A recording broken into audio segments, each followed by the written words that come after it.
I grew up in a really, really tiny town. So it was even more isolated in North Dakota. Like, I think, Matt, are you from Bismarck? Bismarck, Mandan, yeah. Yeah, okay. So, like, I mean, at least you had some people around. Like, I grew up in a town of, like, 1,000 people. I graduated, like, 50 kids. So it's really, really tiny. There's, like, 20 churches, 15 bars. And it's just a really weird place to grow up. It's almost like growing up 15 bars for 1,000 people? That's pretty good. That's about right, yeah. I mean, that is an exaggeration, but in the county, maybe. But anyways, so my whole life, I've kind of been, like, you know, paying attention to what my parents and my family and all the people around me say, and for a long time, even when I was little, I was like, this doesn't seem right.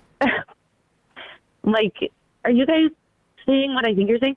So anyways, you know, grew up, whatever. I've always been, like, the leftist of the family.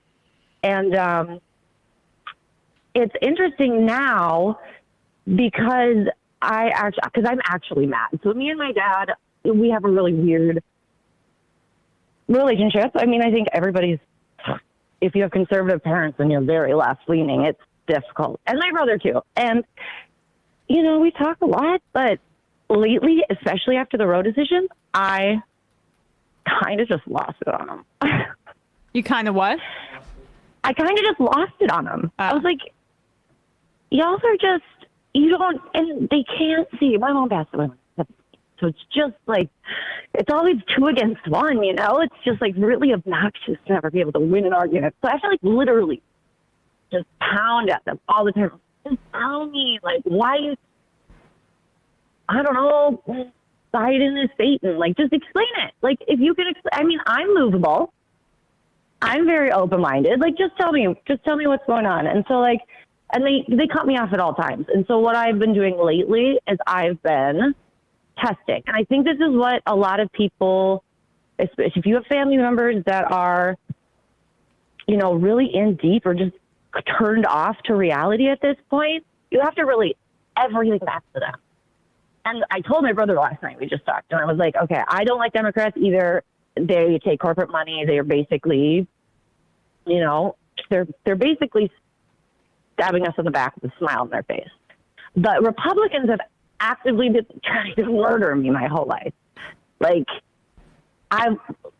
growing up, I had issues with my reproductive shit, so I needed to go on hormones, which was birth control. And we were a lower middle class family. We could not afford that, but we paid insurance. So why was it okay for our insurance company to, you know, not cover that? Right. Yeah, Bestie, can I ask? You know, Are you from Western Dakota or Eastern? I am from the top eastern, north. Okay. Top county in the northeast. Is that like Pembina or whatever? But like, yeah, yes, on it that, is. like, it's interesting because Eastern North Dakota to me has a history of farm Democrats. Like my mom's side of the family, they still vote Democrats because of farm assistance and stuff like that. Western Dakota is like the hard right ranchers. Well, it's a little bit of both, but you're right. You're so right about that because this is actually like a family lore of mine. My great-great-grandpa like walked over from Minnesota in the 1800s, found land, started planting most fertile land in the state. And we lucked out. We have this great land in our family, and our family farmed it for a really long time. Well, my dad's father, they'd always voted Democrats. They were always Democrats. And then whatever happened, I'm serious, this is it. Jimmy Carter and the grain. In what, 70s? Yeah. Yep. And that was it. His dad started voting Republican, and ever since, every child has fallen in line. And most people in that community are very like, well, they think they're Christian. I don't know. It's so backward. Everything is backwards. Like, they'll say one thing and then do the other. And again, I grew up there, so I'm like, am I the crazy one? Well, definitely not. And that's why I think, like, it's frustrating. So there was a gal that just called in, and she was basically saying, like, how do you not get black belt? Honestly, it's, for me at this point, it's yelling at my dad and my brother on Skype. and just explaining to them what has tangibly happened in my life that has negatively affected me, my life, their lives, and who did it.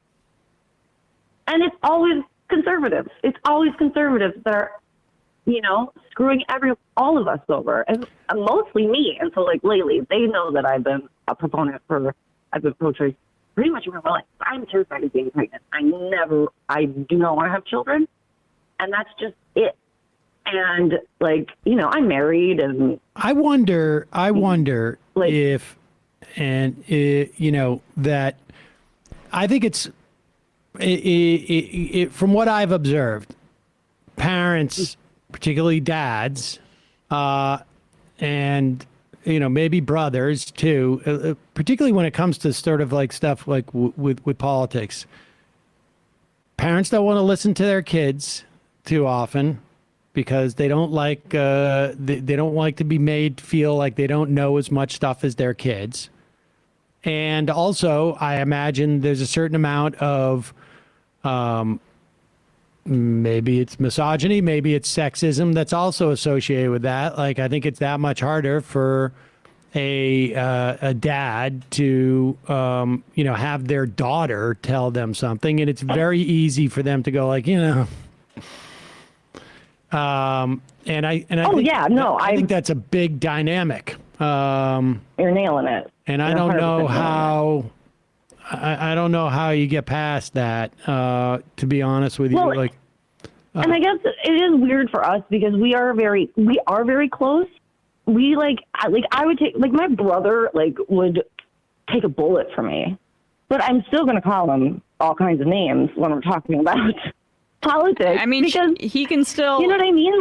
Yeah, you guys can still be close, and he can still have latent misogynistic views towards you, which may not, cause him to take you as seriously. No, and that's what I'm saying. I'm constantly pointing those things out to him, and last night, I think I finally I just got in there. I just got a crack, because I told him when I was growing up, reproductive issues, they had to put me on birth control. My insurance didn't cover it. When I got to college, my mom had passed away. I was paying for college.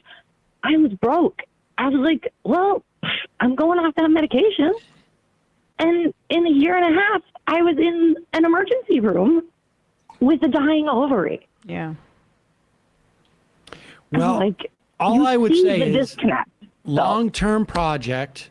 And, the way that I've always gone about this is I just keep planting seeds, and you're coming from farmer territory. You can't rush it.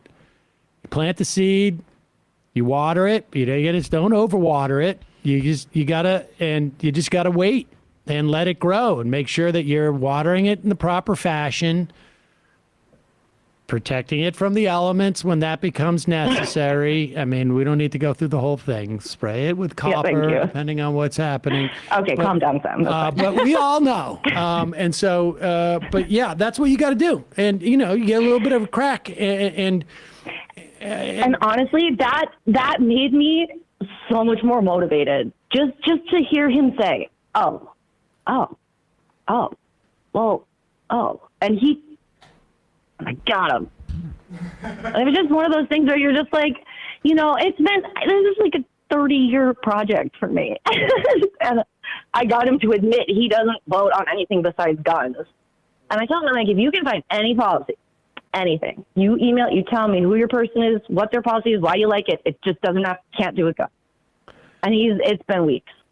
Nothing. Well, give it time. So appreciate the call. So I am, but I just wanted to let everybody know that. I want to say I love you guys so much. And Emma, I'm so glad you're on the show. I've been watching forever, but I've been watching Emma too since Rebel and Young Turks, all that stuff. So love you guys so much. Left is best. Thanks Talk so later. much. All right, folks, that ends the phone portion of our program. Mo, when callers talk about this stuff with their family, I think it's useful to ask what class they belong to. She answered that. Yeah, that came out. Yeah, I think so. But I would suspect, too, that dynamic between daughter and father I think that probably transcends class. No. Dads being taken aback and on the back foot when talking about the implications of a policy on their daughter's reproductive health. I think there's only one or two dads. But also, like, I could tell you, like, I remember just like saying to my dad, like, General Shinseki says it's going to cost trillions of dollars, this war in Iraq. Well, you know. Just like, you just can't. That's why that Onion headline where... It's so annoying to a parent, like when the kid's like reading more news than they are. That Onion headline where it's like the Iraq war will cause millions of deaths and leave everyone against us versus no, it won't. The debate.